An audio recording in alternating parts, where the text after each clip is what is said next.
அவனை பெற்ற தாய் தகப்பன் பிரத்தி தான் அமையுங்கிற செய்தியும் நான் சொல்லியிருக்கேன். சரியா? முயற்சி மட்டும் என் பிள்ளை எடுக்க சொல்லு. நான் முடிவு கொடுத்தேன். சரியா? தேவையில்லாம சுத்திட்டு இருக்கான். என்னடா பேராண்டி வேணும்? அதை தேடி போட அப்பா வர்ற என்னோட 30 நாளைக்குள்ள வாங்கி கொடுக்குறேன்டாப்பா. சரியா?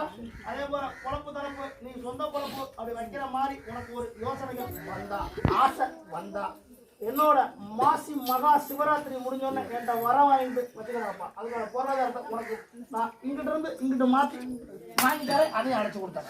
சரியா? அப்படி அப்படி உன் தாய் தகப்பனுக்கு அப்படி நான் கொடுக்குற கனியை கொண்டு போய் கொடுத்துரு. 2 பேரும் சரிபாதியா அருந்தணும். 1. 2வது அப்படி 3 மாசத்துக்கு ஒரு தடவை இல்லாட்டியும் 6 மாசத்துக்கு ஒரு தடவை வாசக்காரியை போய் மலை ஏறி பார்த்துட்டு வந்துடணும். சரியா? அது ஏன் புள்ள தன்னதனியா போயிட்டு வந்தாலும் நான் சந்தோஷமா ஏத்துக்கிறேன். சரியா? அப்படி மாண்டு மயிலோகம் போன பெண் ஒண்ணு வீட்டுல இருக்கு. சரியா? அதுக்கு வர்ற என்னோட